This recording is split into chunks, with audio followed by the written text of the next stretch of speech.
crées du contenu et que tu le suis soit avec ton cerveau, avec ton Google Agenda, sur tes notes d'iPhone, ou alors encore pire, avec un carnet et tu notes avec un crayon, cette vidéo est faite pour toi. Je vais te montrer étape par étape comment créer un calendrier éditorial LinkedIn. Donc on va se retrouver sur une page Notion. On va la renommer calendrier éditorial LinkedIn. Nous allons la mettre en pleine largeur. On va faire quelque chose de très simple pour commencer. Nous allons créer une base de données. Donc vous pouvez mettre database. Alors slash, c'est un raccourci pour avoir tous les résultats. Vue table. Là, nous allons pouvoir mettre les contenus LinkedIn. Hop, DB comme database. Cette vue-là, on va pouvoir la transformer en tant que page pour avoir donc cette base de données tout en bas de notre page. Je la mets dans un menu dépliant. Donc là, on va le faire à la main. Menu dépliant. BDD source. On ferme le menu dépliant. Et donc, c'est dans cette page qu'on va pouvoir venir structurer les informations qui seront dans cette base de données. Alors, déjà, cette base de données, nous allons la structurer. Donc là, nous allons avoir le nom, donc c'est le nom du contenu. Ici, nous allons avoir l'étape du contenu, parce que l'objectif, c'est de suivre les contenus étape par étape. Donc là, on va avoir par exemple l'étape idée, l'étape rédaction. Donc là, c'est plutôt en cours. Là, nous allons avoir un contenu qui peut être programmé, qui est prêt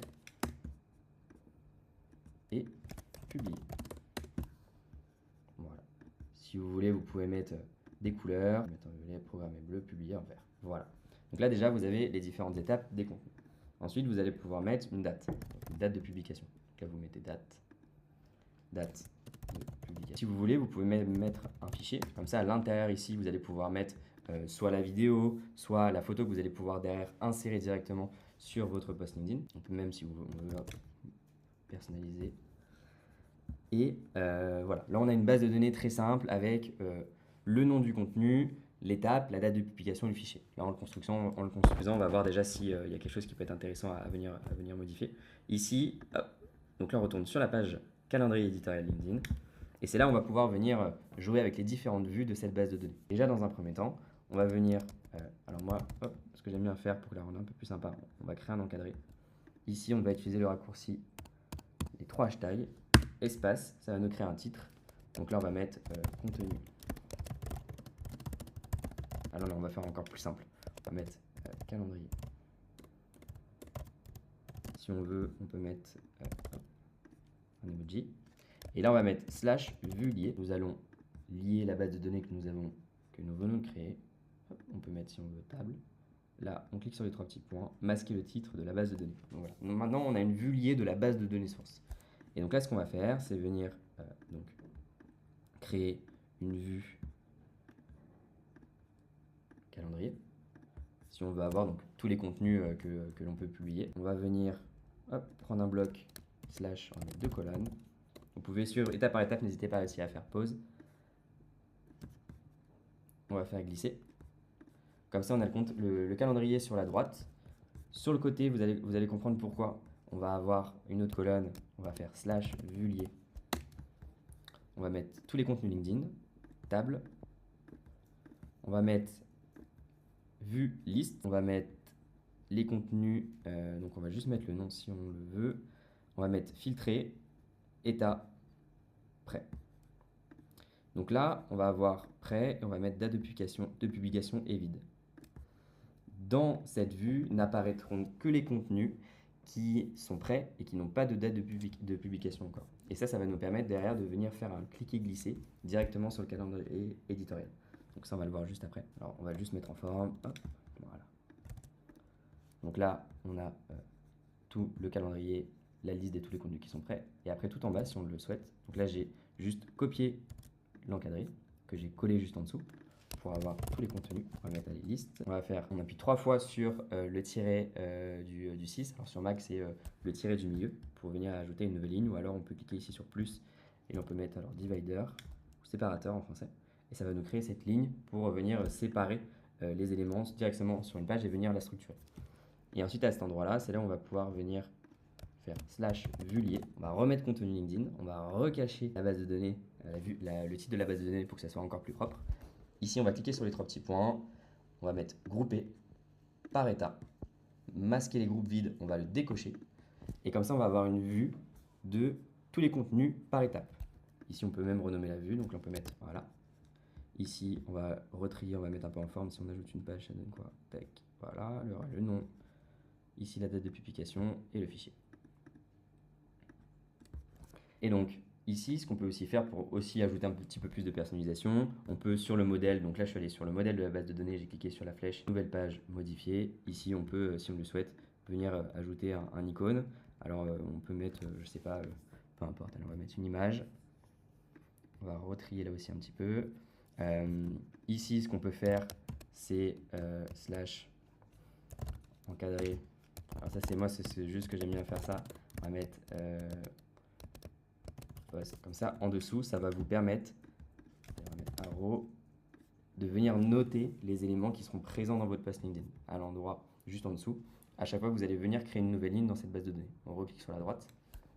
Ce modèle-là, on va venir le mettre en utiliser par défaut pour toutes les vues. Et donc maintenant, on a notre calendrier éditorial qui est déjà prêt, où maintenant on n'a plus qu'à voir un peu ce que ça peut donner. Donc là, imaginons, vous vous retrouvez sur votre calendrier éditorial qui est très simplifié. Vous allez venir ajouter une nouvelle idée. Vous allez noter votre idée. Alors on va mettre, je sais pas, nouvelle année. Cette idée-là, vous allez la rédiger. Donc là, vous allez rentrer dans la page. Vous allez créer votre post LinkedIn. Voilà, vous rentrez toutes les notes que vous souhaitez ajouter sur votre post LinkedIn. Le contenu, il est prêt. Vous allez l'avoir ici, donc dans l'état prêt. Et si on regarde juste ici, et d'ailleurs celle-ci, on peut la renommer à programmer. Donc tous les posts qui sont prêts et à programmer. Check. On va mettre case vide. Et maintenant, ce contenu il est prêt et on n'a plus qu'à le cliquer, glisser et le mettre où on veut. Donc là, imaginons, on va le mettre le 10 mars. Et donc là, on va retrouver ce post LinkedIn et si on clique dessus, on va voir que la date de publication est bien le 10 mars. Et donc maintenant, ce qu'on n'a plus qu'à faire, c'est ouvrir deux onglets, LinkedIn et Notion. On n'a plus qu'à copier l'élément de notre post LinkedIn, reprendre l'image, la vidéo qui est présente dans la partie fichier. Et une fois qu'on l'a publié, on met ou programmer, on peut mettre programmer ou publier. D'ailleurs, ce qu'on peut faire aussi, c'est sur la vue calendrier qu'on a juste ici, les trois petits points. On peut venir cliquer sur afficher l'état. Comme ça, on sait si un post il a été programmé, publié ou s'il est prêt. Et derrière, ça nous permet de suivre de la meilleure des manières notre calendrier éditorial. Et après ce contenu donc, qu'on a modifié ici en état publié, on peut le retrouver ici en publié. Voilà. Et après, si on veut, on peut venir ici aussi ajouter en quantité, tout compter. Comme ça, on sait exactement le nombre de contenus qu'on a par étape. Et si on veut aller encore un peu plus loin dans la partie création de contenu calendrier éditorial, on peut créer un tableau de bord qui vient regrouper les différents réseaux. Donc par exemple, moi je crée du contenu sur Instagram, TikTok, YouTube et LinkedIn.